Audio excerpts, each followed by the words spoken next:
Olá, seja bem-vindo aos Cubículos da Mente.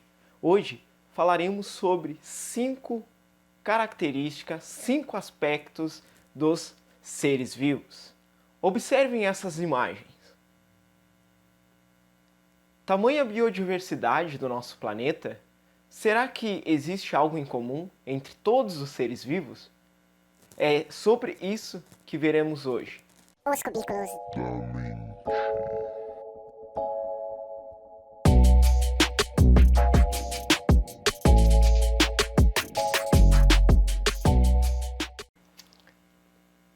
Observe, por exemplo, o sal de cozinha ou um balde. Nós não consideramos esses seres, esses objetos, como seres vivos. Para considerarmos um ser vivo, é preciso que este algo ele obedeça a alguns requisitos.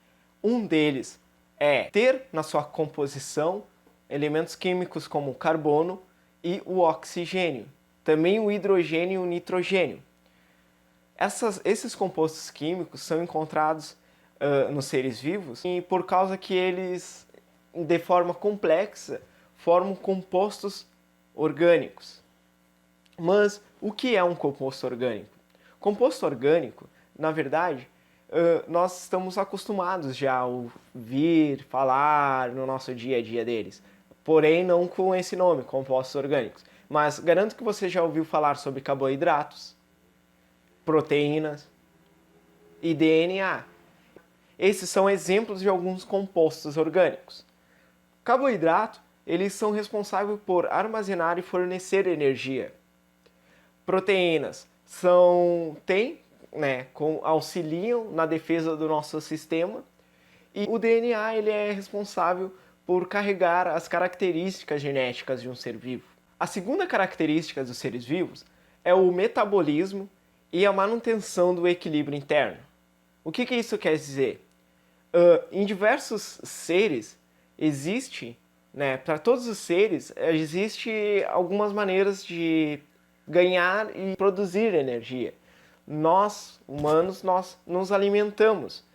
As plantas fazem fotossíntese e essa produção de energia, de alimentos, faz com que nós tenhamos energia e para sofrer transformações celulares e também para coisas como crescer. A gente gasta energia para crescer, a gente precisa do nosso metabolismo sempre funcionando para que isso ocorra. O equilíbrio interno seria, vamos dizer, quando nós transpiramos ou urinamos, nós estamos perdendo líquido. Ou seja, o nosso sistema ele vai fazer com que sentimos sede, nós vamos tomar a água e vamos repor. E nós vamos nos reidratar de novo, repondo aquele líquido que faltou no nosso organismo. E isso significa o metabolismo e o equilíbrio interno. É sempre essa criação, essa transformação química para geração de energia para o nosso crescimento, para a gente poder correr, falar, se expressar, fazer gestos. A gente está sempre ocorrendo processos químicos nos seres vivos. A terceira característica dos seres vivos são as respostas a estímulos. Por exemplo, aqui na cidade é muito frio e muitas vezes a gente começa a tremer de frio quando está com frio. Um gato, a gente já viu as pupilas do gato. O gato fica a pupila grande e uma pupila pequenininha, dilatada e contraída. Nós, seres humanos também, a nossa pupila ela dilata e contrai. Por que isso acontece? Isso ocorre quando tem muita luz, a nossa pupila ela contrai, por causa que está recebendo muita informação. Quando tem pouca luz, a nossa pupila ela dilata querendo captar o máximo de luz. E isso é uma reação que os seres vivos, não todos os seres vivos, mas alguns animais têm essa capacidade de alterar o tamanho da pupila do olho. Mas uma das características do ser vivo é estar sempre reagindo a estímulos externos.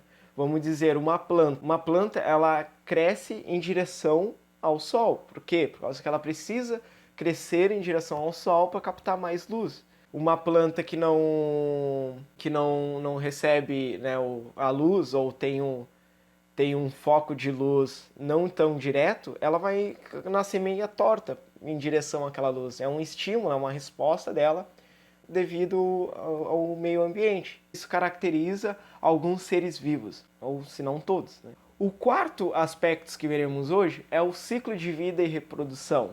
Os seres vivos, eles possuem um ciclo de vida, eles nascem, crescem, podem se reproduzir e depois eles morrem. A morte é o final do ciclo de vida, né? Do ciclo vital de um ser. É através da reprodução que os animais eles evitam com que a sua espécie entre em extinção. Ou seja, o animal, através da reprodução, ele vai passar para uma geração posterior às suas características. Vamos dizer, um gato vai dar origem a um gato, o cachorro vai dar origem a um cachorro, panda vai dar origem a um panda. Eles vão seguir se reproduzindo e vai permitir que o gene deles sobreviva ao passar do tempo.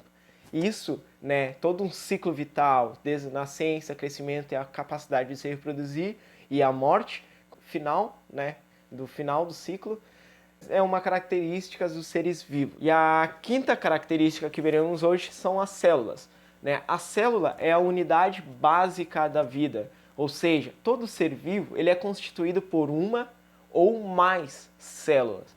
Os seres que são considerados uma célula são seres chamados unicelular. Agora, seres com mais de uma célula são chamados de pluricelulares. As células elas podem ser divididas entre célula animal, são células pertencentes encontradas em nós, seres humanos, animais mesmo, e células vegetais. E cada célula vai ter as suas características específicas. Só que isso nós falaremos em outro vídeo. E essas foram as 5 características que os seres vivos possuem. Tchau!